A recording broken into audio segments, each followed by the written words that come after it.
ഇതുമായി ബന്ധപ്പെട്ട മറ്റൊരു പ്രതികരണത്തിലേക്ക് കൂടെ പോകാം. കോൺഗ്രസിൽ മുഖ്യമന്ത്രി സ്ഥാനത്തെ ചൊല്ലിയുള്ള വിവാദങ്ങൾക്കിടെ കെ.സി. വേണുഗോപാലിനെ പിന്തുണച്ച് ദീപ്തി മേരി വർഗീസും രംഗത്ത് വന്നു. കെ.സി. പരിണതപ്രജ്ഞനായ നേതാവാണെന്ന് ദീപ്തി മേരി വർഗീസ് പറഞ്ഞു. മുഖ്യമന്ത്രി സ്ഥാനത്തേക്ക് വരാനുള്ള യോഗ്യത കെ.സി. അടക്കമുള്ള നേതാക്കൾക്കുണ്ടെന്നും കെ. സുധാകരൻ പറഞ്ഞ അദ്ദേഹത്തിന്റെ അനുഭവത്തിന്റെ പശ്ചാത്തലത്തിലാണെന്നും ദീപ്തി മേരി വർഗീസ് ന്യൂസ് മലയാളത്തോട് പറഞ്ഞു.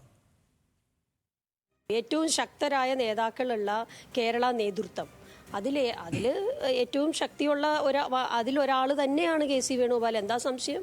അദ്ദേഹത്തിന് പറയാനുള്ള ചരിത്രപരമായ അല്ലെങ്കിൽ അദ്ദേഹത്തിൻ്റെ പൊതുപ്രവർത്തനത്തിൻ്റെ എക്സ്പീരിയൻസ്, അദ്ദേഹം കേരളത്തിൽ നിന്ന് തിരഞ്ഞെടുക്കപ്പെട്ട് കേരളത്തിലെ കോൺഗ്രസിൽ നിന്ന് ശരിക്കും പറഞ്ഞാൽ ദേശീയ രാഷ്ട്രീയത്തിൻ്റെ ഏറ്റവും ഔന്നത്യമുള്ള ഒരു പോസ്റ്റിലേക്ക് കേരളം സംഭാവന ചെയ്ത ഒരു കോൺഗ്രസ് നേതാവാണ്. പണ്ട് എ.കെ. ആന്റണിയെ പറ്റി നമ്മൾ പറയുമല്ലോ, കേരളം കേന്ദ്രത്തിന് സംഭാവന ചെയ്ത ഒരു നേതാവാണ് എന്ന് പറയുന്നത് പോലെ തന്നെയുള്ള ഒരു നേതാവാണ് അദ്ദേഹം.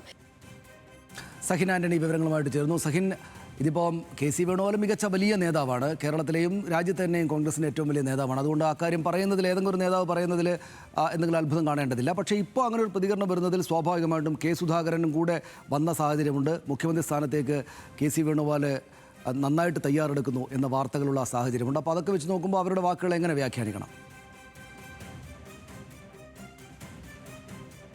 സനീഷ്, നമ്മൾ മനസ്സിലാക്കേണ്ടത് ദീപ്തി മേരി വർഗീസ് പറയാതെ കെ.സി. വേണുഗോപാലിന്റെ പേര് പറഞ്ഞു വെക്കുന്നു എന്നുള്ളതാണ്. പ്രത്യേകിച്ചും കെ. സുധാകരന്റെ പോസ്റ്റിനെ കുറിച്ച് നമ്മൾ ദീപ്തി മേരി വർഗീസിനോട് ചോദിച്ചു. അപ്പോൾ ദീപ്തി മേരി വർഗീസ് പറയുന്നത് കെ. സുധാകരൻ എന്ന് പറയുന്നത് മുൻ KPCC പ്രസിഡന്റ് ആയിരുന്ന ഒരാളാണ്. മാത്രമല്ല സംസ്ഥാനത്ത് രാഷ്ട്രീയ കാര്യങ്ങളിൽ ഇടപെട്ട് വലിയ പരിചയമുള്ള ഒരു നേതാവാണ്. അതുകൊണ്ട് തന്നെ അദ്ദേഹം ഒരു പോസ്റ്റ് ഇട്ടിട്ടുണ്ടെങ്കിൽ അദ്ദേഹത്തിന്റെ അനുഭവത്തിന്റെ പശ്ചാത്തലത്തിലായിരിക്കും അത്തരത്തിലുള്ള പോസ്റ്റ് ഇട്ടിരിക്കുന്നത്. മാത്രമല്ല കെ.സി. വേണുഗോപാലിനെ പോലെയുള്ള ഒരു നേതാവ് പരിണതപ്രജ്ഞനായിട്ടുള്ള ഒരു നേതാവാണ്. അദ്ദേഹം ദേശീയ നേതൃത്വം കേരളത്തിന് സംഭാവന ചെയ്തിട്ടുള്ള ഒരു നേതാവാണ്.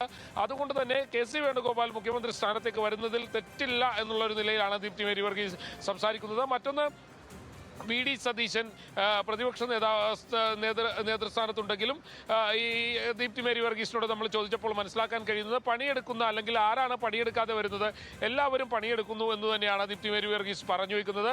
മാത്രമല്ല ഒരാളെ നേതൃസ്ഥാനത്ത് അല്ലെങ്കിൽ ഇതിന് ചുക്കാൻ പിടിക്കുന്ന ഒരാൾ തന്നെ നേതൃസ്ഥാനത്തേക്ക് മുഖ്യമന്ത്രി പദത്തിലേക്ക് വരിക എന്ന് പറയുന്നത് അത് ശരിയാകണമെന്നില്ല. കാരണം തൻ്റെ അനുഭവം തന്നെ അതിന് ഒരു ഉത്തമ ഉദാഹരണമാണ്. കാരണം മുൻ തെരഞ്ഞെടുപ്പുകളിൽ തൻ്റെ നേതൃസ്ഥാനത്ത് നിർത്തി തെരഞ്ഞെടുപ്പിനെ നേരിട്ടു.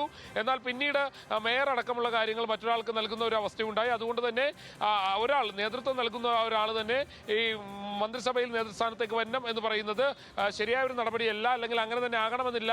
AICC ആണ് ഇതെല്ലാം തീരുമാനിക്കുന്നത് എന്നുള്ളതാണ് ദീപ്തി മേരി വർഗീസ് പറഞ്ഞു വയ്ക്കുന്നത്. സനീഷ്, ശരി, നന്ദി സഹിൻ വിവരങ്ങൾക്ക്. ഈ പ്രതികരിക്കുന്ന നേതാക്കളുടെ എണ്ണം കൂടി വരികയാണ്. നമുക്ക് മറ്റു വാർത്തകളിലേക്ക് വരാം ചെറിയ ഇടവേളയ്ക്ക് ശേഷം.